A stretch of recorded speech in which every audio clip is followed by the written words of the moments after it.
नमस्कार दोस्तों, हमारे चैनल रियल फैक्ट सनातन में आपका फिर से स्वागत है।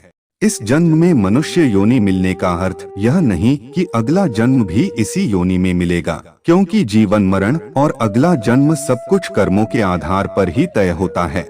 लेकिन कई बार गलत कार्य करने वाले यह सोचते हैं कि कोई उन्हें देख नहीं रहा है, तो क्या समस्या है। इसी आधार पर कई बार लोग दूसरों को हानि पहुंचाते हैं, कभी बेवजह किसी की हत्या कर देते हैं, तो कभी चोरी डकैती या फिर अपनों के साथ धोखाधड़ी। लेकिन क्या आप जानते हैं कि इन सारे कर्मों के गंभीर परिणाम हो सकते हैं। इनके आधार पर सियार, गिद्ध, सांप, गधा और कौछ योनि में जन्म मिल सकता है। तो कर्म थ्योरी के आधार पर कौन से कर्म से कौन सी योनि मिलती है, आइए जानते हैं। कथा मिलती है कि एक बार महर्षि वेदव्यास से ऋषियों ने पूछा कि किस कर्म से कौन सी योनि में जन्म मिलता है। तब उन्होंने विस्तार पूर्वक बताया।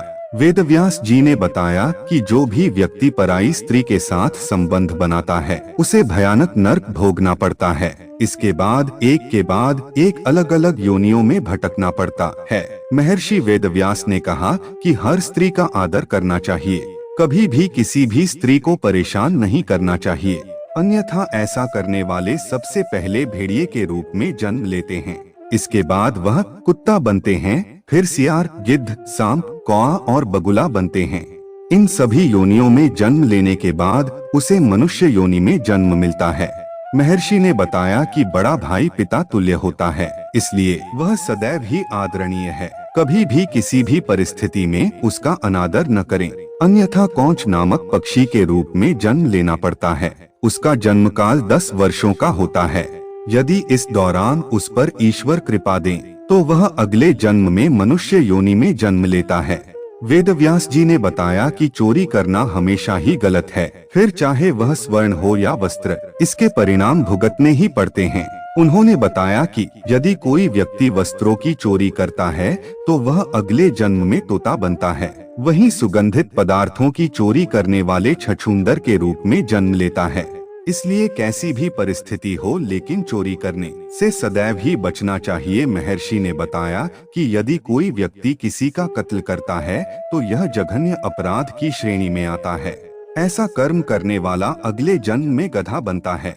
लेकिन यदि वह जिस शस्त्र से हत्या करता है, उसी से उसकी भी हत्या हो जाए, तो उसे मृग योनि मिलती है। इसके बाद वह मछली, कुत्ता और बाघ बनता है। लेकिन इन योनियों में भ्रमण करने के बाद वह मनुष्य योनि में जन्म लेता है।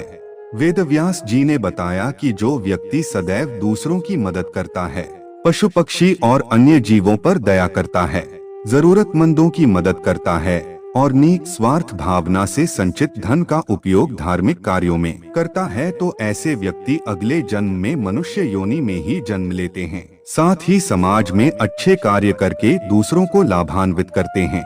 लेकिन धन के प्रति आसक्त मनुष्य अगले जन्म में सांप योनि में जन्म लेते हैं। प्रियो मित्रों, आशा करता हूँ कि आपको हमारी यह वीडियो पसंद आई होगी। अगर पसंद आई है तो वीडियो को लाइक करने के साथ साथ अपने मित्र और परिवारों के साथ शेयर जरूर करें। और ऐसी ही आध्यात्मिक जानकारी के लिए रियल फैक्ट सनातन परिवार का हिस्सा बने। हमसे जुड़े रहने के लिए सब्सक्राइब करें हमारा यूट्यूब चैनल रियल फैक्ट सनातन। धन्यवाद।